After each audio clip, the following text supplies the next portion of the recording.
지난 4월 1일부터 공식적으로 봉쇄에 들어갔던 중국 상하이시가 서서히 도시 정상화를 위해서 단계적 봉쇄 완화를 추진하고 있습니다. 하지만 이 봉쇄 여파가 이만저만이 아니라고 하는데요. 베이징 이랑 특파원 연결해서 이야기 나눠봅니다. 이랑 특파원, 일상 복귀를 준비 중이라는 상하이에서 마치 서바이벌 게임 같은 상황이 연출됐다고요? 무슨 일인가요? 네, 상하이 주민들이 한시적인 자유를 되찾으면서 일어난 일인데요. 일단 영상부터 함께 보시죠.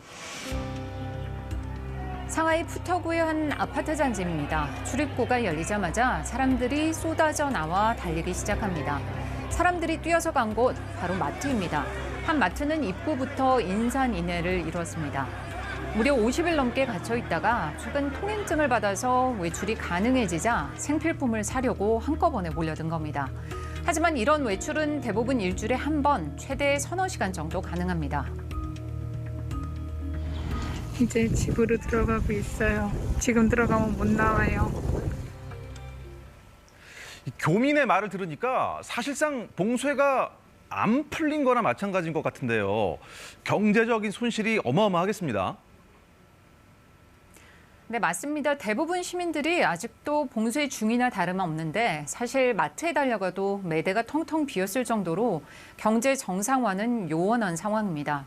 봉쇄 기간 동안 생산과 공급, 소비가 사실상 없었기 때문인데요. 대표적인 것이 바로 자동차 산업입니다. 지난달 상하이에서 팔린 자동차 0대로 집계됐습니다. 단 한 대도 팔리지 않은 겁니다. 지난해 같은 기간에 2만 6천여 대가 팔렸으니까 확연히 비교가 되시죠. 제조할 사람들이 봉쇄됐으니 생산도 당연히 영향을 받았습니다.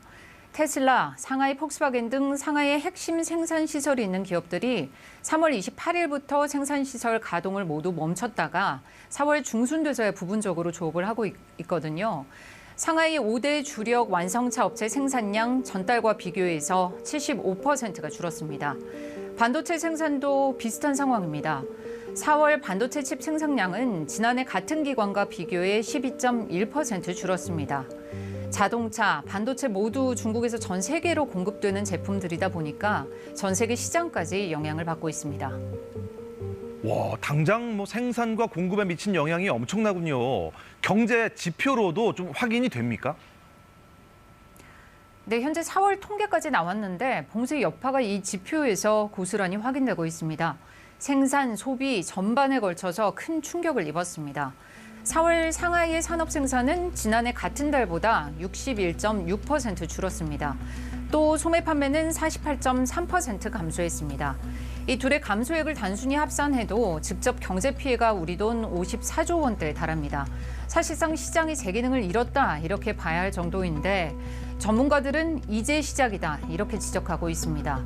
쉬젠구어 베이징대 국가발전연구원 교수는 중국 내 코로나 확산에 따른 경제 피해액이 18조 위안, 우리 돈 3,400조 원에 달할 것으로 추산했습니다. 不管是这个影响的人口和经济体量，都已经超过前年的10倍。大概这个话可以说。 중국이 어떻습니까? 손 놓고만 있지는 않겠죠? 네, 말씀드린 생산, 소비도 문제지만 부동산 판매, 대출까지 위축이 되면서 중국의 실물 경기는 빠르게 얼어붙고 있는 상황입니다. 올해 경제 성장률이 40여 년 만에 미국에 뒤처질 수 있다는 전망까지 나왔습니다. 受新一轮疫情、国际局势变化的超预期影响，4月份经济新的下行压力进一步加大。 그러다 보니까 중국 당국은 우선 봉쇄 지역 주민들에게는 일단 26조 원대 감세 정책 등을 내놓았습니다. 사실상 기준금리에 해당하는 대출 우대 금리도 올해 들어서 두 번째로 인하할 것이란 전망이 나오고 있습니다. 하지만 이 모든 여파의 시발점이 제로 코로나 정책인데 이걸 바꿀 생각이 현재 전혀 없어 보입니다. 중국 공산당 최고 지도부인 정치국 상무위원회는 최근 제로 코로나 방역이 과학적 효과적이라면서 흔들림 없이 견제해야 한다. 이렇게 다시 한번 강조했습니다. 중국이 목표로 정한 올해 경제 성장률이 5.5% 안팎인데요. 당장 외부 기관들은 제로 코로나 정책이 계속되면 4%대 달성도 어렵다고 지적하고 있습니다. UBS는 봉쇄 여파로 올해 경제 성장률 전망치를 기존 4.2%에서 3.0%로 낮췄고 JP 모건 역시 4.3%에서 3.7%로 내렸습니다. 지금까지 베이징에서 전해드렸습니다.